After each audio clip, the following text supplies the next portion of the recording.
The following contains full spoilers for Final Fantasy XIII. Please check the description for more information.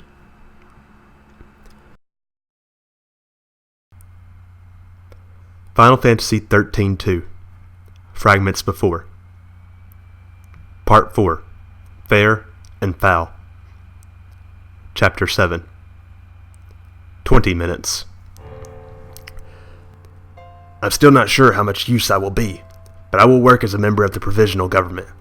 However, I have some conditions. Done. Is it alright for you to just say that without asking me what they are? They're your conditions. They might be ridiculously difficult to fulfill, but I know they'll be just. I trust you that much. He said those words with a deadly serious face. That's where this man was both cunning and interesting. It won't be as difficult as you think. I want the construction of a public research institute. That's all. A research institute? Didn't we have plenty of those before? The one that had been around longest was a facility housed inside a narrow space where you could only conduct research on certain topics. Everything deemed problematic for the Sanctum's foul sea was cleverly covered up, so not a single person had realized that they were researching within predetermined bounds. Citing that it could be dangerous, research outside of Cocoon, and of course anything to do with Pulse, had not been conducted at all.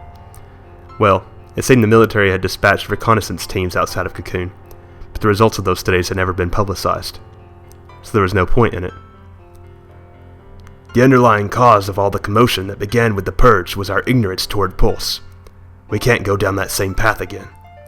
I gotcha. When it comes to Pulse on the outside, it wouldn't be possible to operate without some troops. It's not a matter a civilian think tank can give counsel on, after all.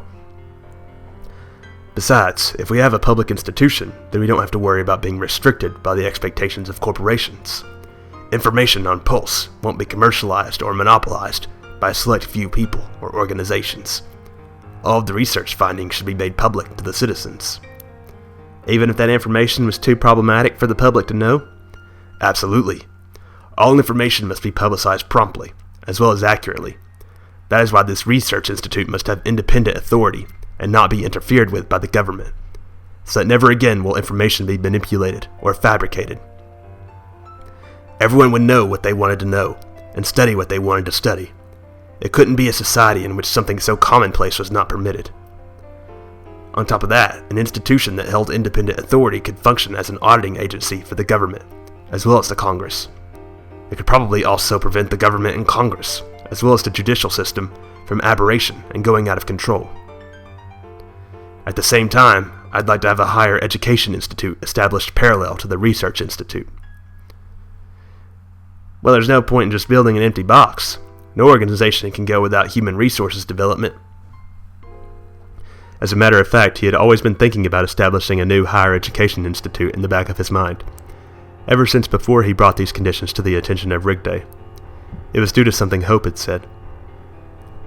Not knowing is a scary thing, isn't it? It was right after he came home from the shelter on Grand Pulse. As distribution of electricity was still being limited, operations for many corporations and businesses were still suspended. Obviously, school was closed as well. Transportation facilities were completely suspended, so going out and moving around was almost impossible. Everyone was holed up in their homes and only went out to receive distributed supplies. The only place that continued normal operations was the emergency hospital. That's how bad things had been. As a result, aside from what little work he received from his workplace, the research facility, he spent his time at home organizing his library and documents. In terms of duration, it had only been a few days, but it was the first time in years he had been able to spend quality time with Hope. However, it would be hard to say they were very talkative with each other. They spent more time sitting at the dining room table facing each other with books open than actually conversing. It was one evening while they were spending time in that manner that Hope let it slip. Not knowing is a scary thing, isn't it? But immediately, Hope shook his head, dismissing his own words, and then tilted it to one side. No, that's not quite it. What is it? I can't really express it. There's this unpleasant off feeling. Probably, rather than being afraid of not knowing, it was the fact that a third party like the Foul Sea or the Sanctum could limit his knowledge. Even though school was out, he thought he couldn't very well take advantage of it by slacking off, so at the time, Hope would spend most of the day with an open textbook. However, that textbook had been compiled during the rule of the former sanctum. Hope could now see clearly what people tried to teach, as well as what they didn't try to teach. What was behind the unpleasant off feeling Hope felt must have been that. That was when Bartholomew had suddenly thought of it. If research on pulse and the outside progressed, then the textbooks would change as well. In the few years to come, information and knowledge would probably change so fast that the textbooks wouldn't be up to date, even if they were revised annually. With that being the case, couldn't they just as easily build a school at the same places where investigation and research is conducted? He thought. With that being the case, couldn't they just as easily build a school at the same places where investigations and research is conducted? He thought. The students could just study the information that was updated on a daily basis in their classes. They wouldn't even have to wait for textbooks to be updated. But if it was linked to the research institute, then inevitably the number of students that could be enrolled will decrease. Therefore, it would have to be a higher education institute. It would be a school geared towards students who completed their high school or had the equivalent academic ability. After graduation, they would then take part in conducting investigations and research on pulse as researchers. If the research institute was operating on the right track, then they could expand the school to target those who hadn't graduated from high school. Either way, as Bartholomew stared at Hope, it became apparent that they needed to build a place that could host those with the desire to learn as quickly as possible. It's because now that I've lost the powers of l'Cie, all I can do is study and become a proper adult. I'll restore Cocoon and develop it further than it was before. That's how I'll atone, I guess. Since going out to play was still out of the question, and Hope probably didn't really feel up for that anyway, he devoted the majority of his days to studying. That's how Hope lived life after he returned to Palimpolum. Hope probably wasn't the only child who was sitting on front of a desk thinking, all I can do is study.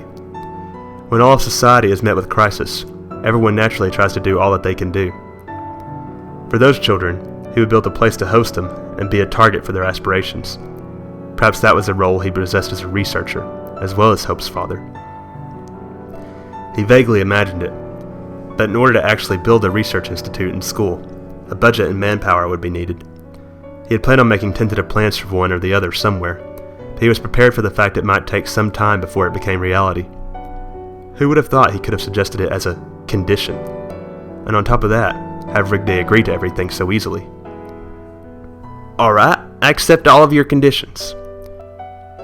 Whilst you call it a condition, it is something that Cocoon, no, society needs going forth.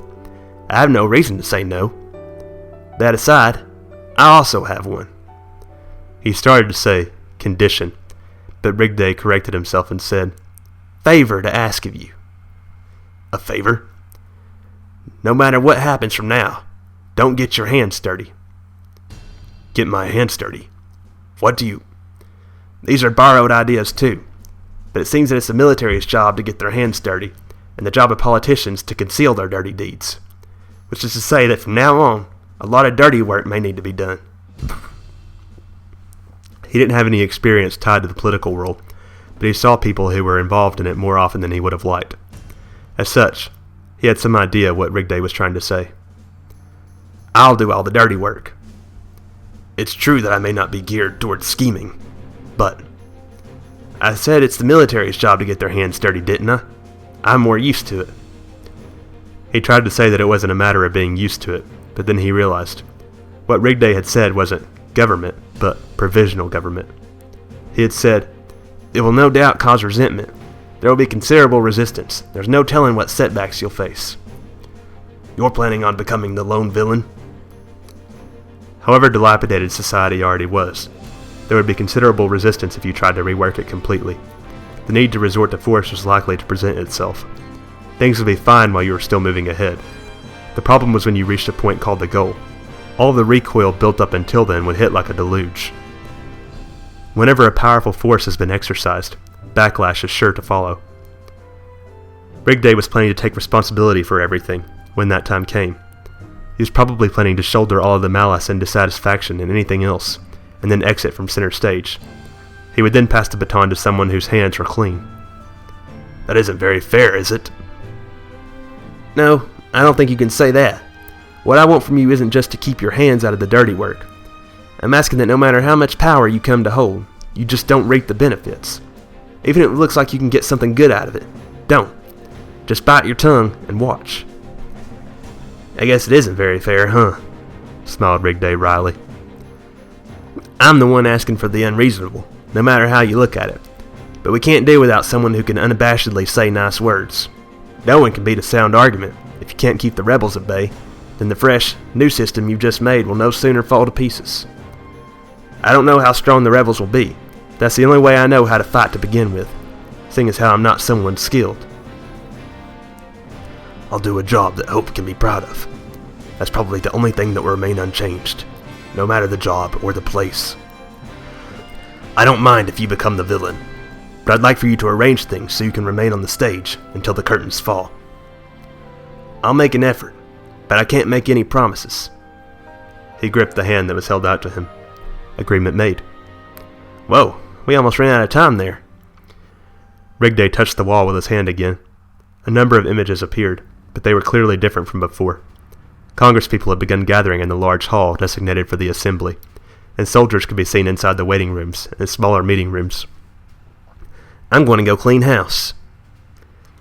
When Rigday tapped a corner of the wall, an image of the large hall was projected on the entire wall. "All information must be publicized promptly as well as accurately. Those were your words. So you watch from here.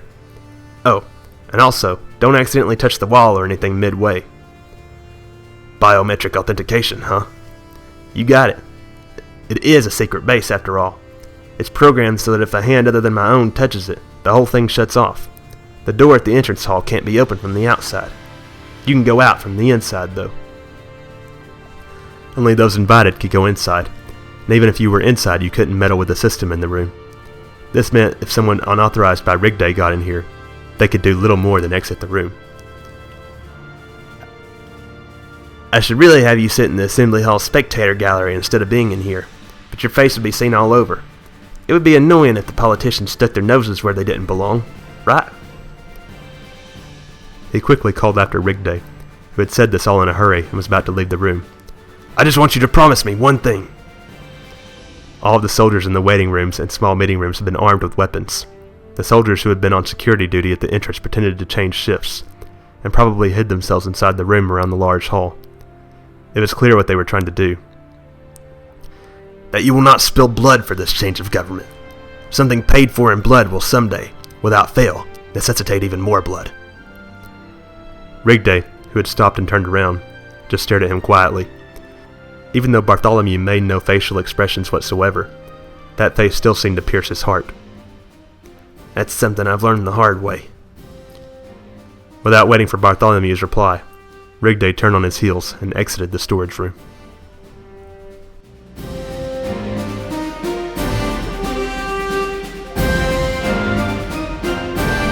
To be continued.